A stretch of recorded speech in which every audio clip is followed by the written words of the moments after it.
शाइस्ता परवीन की 3 चिट्ठियां सामने आई हैं। अतीक अशरफ की हत्या के बाद सामने आई है चिट्ठी। ये चिट्ठी लिखी किसने? शाइस्ता ने, अतीक अहमद की पत्नी ने। शाइस्ता ने 2 चिट्ठियां मुख्यमंत्री योगी आदित्यनाथ को लिखी। शाइस्ता ने एक चिट्ठी चीफ जस्टिस को भी लिखी। चिट्ठी में शाइस्ता, जो कि अतीक अहमद की पत्नी है, फरार है, वांटेड है, वो साजिश का जिक्र करती हुई नजर आती है। तो शाइस्ता परवीन ने मुख्यमंत्री योगी आदित्यनाथ को 2 चिट्ठी और चीफ जस्टिस को 1 चिट्ठी लिखी थी, जिसमें उसने अपने और परिवार के खिलाफ साजिश की जानकारी दी थी। शाइस्ता परवीन की 3 चिट्ठियों का हम जिक्र कर रहे हैं। मुख्यमंत्री को चिट्ठी लिखी जाती है, चीफ जस्टिस को लेटर लिखा जाता है। ऐसे वक्त में जब यह सवाल पुलिस के सामने खड़ा हुआ है कि आखिर शाइस्ता कब गिरफ्तार होगी, लगातार पिछले कुछ दिनों से ये खबरें सामने आ रही हैं कि शाइस्ता परवीन सरेंडर कर सकती है। फिर शाइस्ता का वकील सामने आता है, वो ये कहता है कि शाइस्ता सरेंडर नहीं करेगी। अब बड़ा सवाल यह है कि शाइस्ता की गिरफ्तारी कैसे मुमकिन होगी। इस बीच शाइस्ता की 2 चिट्ठियां सामने आई हैं।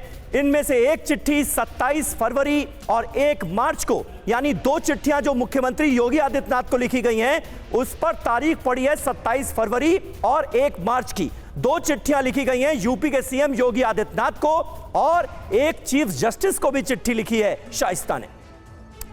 आइए अब आपको बताते हैं कि 27 फरवरी को शाइस्ता ने मुख्यमंत्री योगी आदित्यनाथ को भेजी चिट्ठी में लिखा क्या था। यह चिट्ठी मैं पढ़ रहा हूं। श्रीमान माननीय योगी आदित्यनाथ जी, माननीय मुख्यमंत्री उत्तर प्रदेश सरकार, जब से बहुजन समाज पार्टी से मुझे प्रयागराज से महापौर का प्रत्याशी घोषित किया गया, तब से यहां के एक स्थानीय नेता, आपकी सरकार में कैबिनेट मंत्री ने महापौर पद अपने पास रखे रहने के लिए हम लोगों को चुनावों से दूर रखने की साजिश रचना शुरू कर दिया था। और उसी साजिश के परिणाम स्वरूप एक ऐसे व्यक्ति की हत्या करवाई गई, जिसकी हत्या का आरोप मेरे पति पर लगना अवश्यम भावी था। मेरे पति और मेरे देवर के पास उनकी हत्या करवाने का कोई मकसद नहीं था। ये एक गंभीर साजिश है, जिसका पर्दाफाश स्वतंत्र एवं निष्पक्ष जांच से ही संभव है। ये शाइस्ता परवीन अपनी चिट्ठी में लिखती है। अब इसके बाद शाइस्ता परवीन ने 1 मार्च को मुख्यमंत्री योगी आदित्यनाथ को एक और चिट्ठी भेजी, जिसमें एक बार फिर उसने अपने और परिवार के खिलाफ साजिश का जिक्र किया था, मुख्यमंत्री योगी आदित्यनाथ को एड्रेस करते हुए। लिखा क्या? उमेश पाल की हत्या के बाद मुझे मेरे बेटों, पति और देवर अशरफ को मुलजिम बना दिया गया। मेरे 2 नाबालिग बेटों को मेरे घर से पढ़ाई करते वक्त पकड़ लिया गया, जो आज तक लापता हैं, जिनको अदालत में पेश नहीं किया जा रहा है। प्रार्थनी को जब यह पता चला कि उसे एफआईआर में नामजद कर दिया गया, तो वो भी कानूनी सलाह के लिए घर छोड़कर चली गई।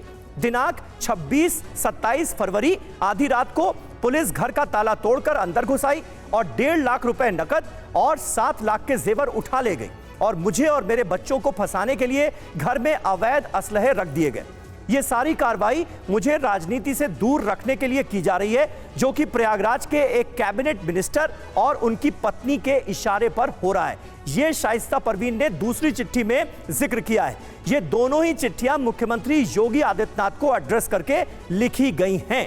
2 तारीखों पर 27 तारीख और फिर उसके बाद 1 मार्च को यह चिट्ठी लिखी गई है। शाइस्ता की ये 2 चिट्ठियां और इसमें क्या लिखा गया है, ये TV9 भारतवर्ष आपको बता रहा है।